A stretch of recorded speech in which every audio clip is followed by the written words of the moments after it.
안녕하십니까. 박훈탁TV 2019년 11월 19일 이슈 진단 78회 방송입니다. 오늘도 KBS, MBC, SBS와 종편 방송이 보도하지 않는 중요하고 새로운 소식 전달해 드리도록 하겠습니다. 2020년 내년에 글로벌 리세션과 글로벌 인플레이션이 동시다발적으로 발생할 가능성이 생겼습니다.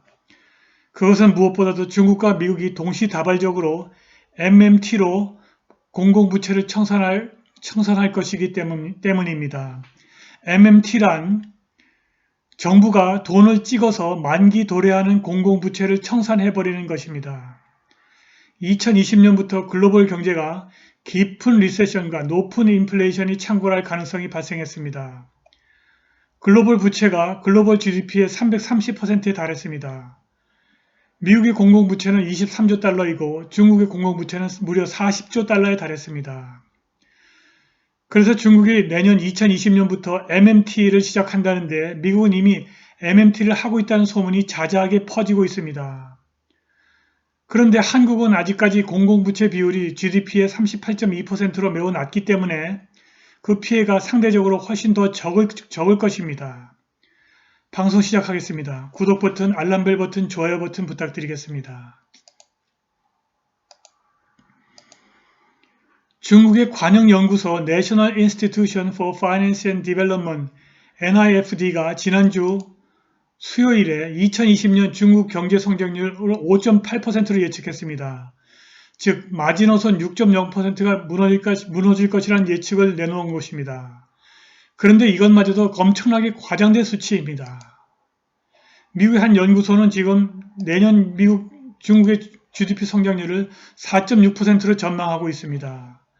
그런데 이것조차도 사실상은 과장된 수치입니다. 이것도 중국 경제의 현실과 거리가 멀고 중국은 사실상 지금 마이너스 성장을 하고 있다고 보는 전문가들이 많습니다. 지금 중국은 이렇게 신용 창출이 추세적으로 줄어들고 있습니다. 2009년을 정점으로 계속 신용 창출이 줄어들고 있습니다. 그리고 중국의 4대 은행, 1등부터 4등까지 하는 중국 은행들도 신용 창출이 이렇게 기하급수적으로 내려가고 있습니다.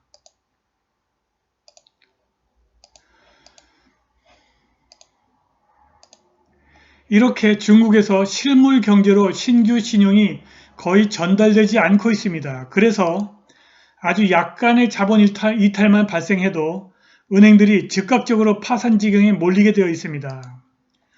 며칠 전에 중국 해남성에 있는 이찬 루럴 커머셜 뱅크에서 예금 인출 상태, 뱅크런이 발생해서 파산 지경에 몰렸다는 보도를 했습니다. 결국 이 은행은 파산했습니다. 그런데 며칠 전 이 월스트리트 저널이 헤이룽장성, 흑룡강성 수도에 있는 중간 규모의 하르빈 뱅크가 파산해서 정부로부터 구제금융을 받았고 이 은행의 주요 주주들이 정부기관 투자자로 대체되었다고 보도했습니다. 하르빈 뱅크는 중국 동북부에서 가장 큰 은행이고 2019년 6월 6,220억 위안의 자산을 보유했고 홍콩 증시에도 상장되어 있습니다. 이 은행은 바오상뱅크, 뱅크 오브 진주, 행생뱅크 그리고 해난 위찬 루럴 커머셜 뱅크에 이어서 5번째로 파산한 은행입니다.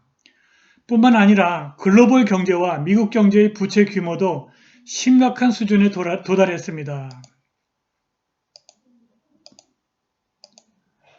지금 1999년 현재 글로벌 부채가 이 정도 됐습니다. 글로벌 가계부채가 15.3조 달러, 비금융권 기업 부채가 23조 달러, 그리고 정부 부채가 20조 달러, 금융권 부채가 22조 달러였는데 이것이 20년 후인 2019년 12월 현재 이렇게 거의 3, 4배 이상 증가했습니다.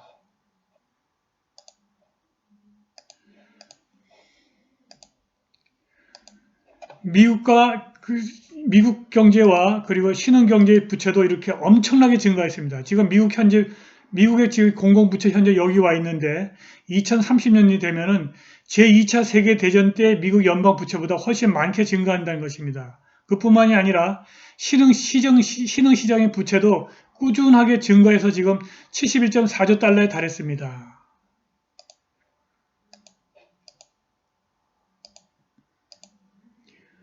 그리고 지금 미국의 산업 생산이 줄어들고 있습니다.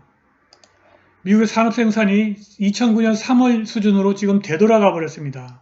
그리고 월 평균, 그리고 연 평균도 지금 산업 생산이 마이너스로 줄어들었습니다. 이미 미국의 제조업은 리세션 상태에 접어들어버린 것입니다. 게다가 미국의 소비자 신뢰 지수도 붕괴하고 있습니다. 지금 미국의 소비자 가격이 떨어지고 있고, 블룸버그 소비자 신뢰 지수도 지금 거의 수직으로 떨어지고 있습니다.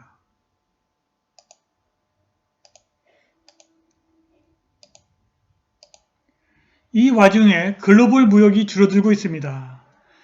중국의 세계 최대 인터넷 판매 매체 알리바바를 창업한 잭 마가 미국과 중국의 무역 전쟁이 20년 더 지속될 것이고 이미 세계화가 정점을 찍고 내려가고 있다고 블룸버그 TV에 나와서 말했습니다. 글로벌 무역이 추세적으로 줄어든다는 것입니다. 마는 미국과 중국의 무역 분쟁이 수년 안에 조속히 해결되지 않으면 20년 동안 지속될 수 있다고 경고를 했습니다. 그는 중국과 미국이 기술과 번영을 공유해서 세계화를 지원해야 한다고 주장했습니다. 그런데 그도 미국이 더 이상 중국의 미국 지적재산권 탈취를 용납하지 않을 것임을 잘 알고 있습니다. 이것은 미국의 정책이 주도하는 탈세계화를 의미합니다. 2020년에 글로벌 GDP가 줄어들기 시작하고 글로벌 리세션이 오고 21세기 들어 시작된 세계화의 세 번째 상승 추세가 멈출 것입니다.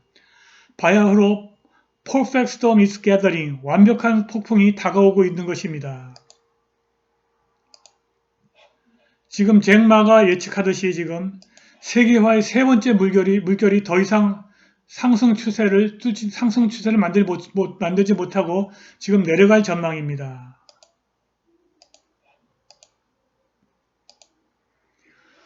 북경 정부도 이러한 글로벌 붕괴의 조짐을 눈치를 채고 공공부채를 줄이려고 하고 있습니다.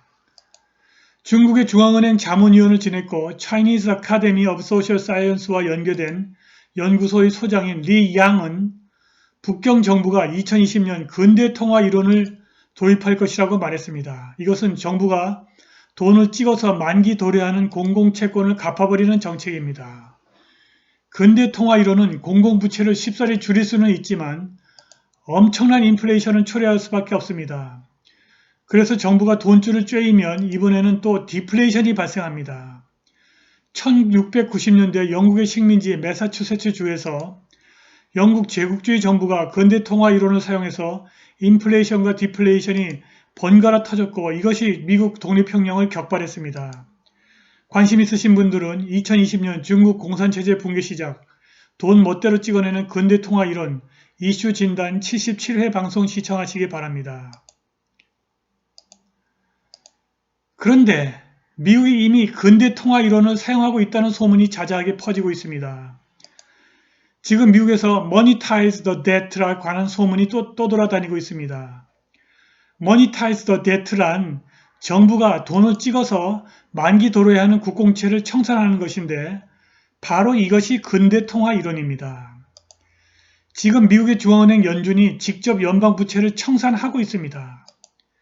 지금은 연준이 이러저러한 교묘한 수단으로 이러한 사실을 감추고 있으나 멀지 않아 대놓고 공공연하게 돈을 찍어서 연방부채를 청산할 것이라는 예측이 나돌고 있습니다. 내년에 중국과 미국이 동시다발적으로 돈을 찍어서 공공부채를 청산하면 아마도 글로벌 인플레이션이 불가피할 것 같습니다. 그러나 아직 한국은 공공부채 비율이 GDP의 38.2%로 매우 낮습니다. 그래서 글로벌 경제에 퍼펙트 스톰이 와도 우리가 이것을 완벽하게 피할 수는 없겠지만 그 피해가 상대적으로 훨씬 더 적을 것입니다.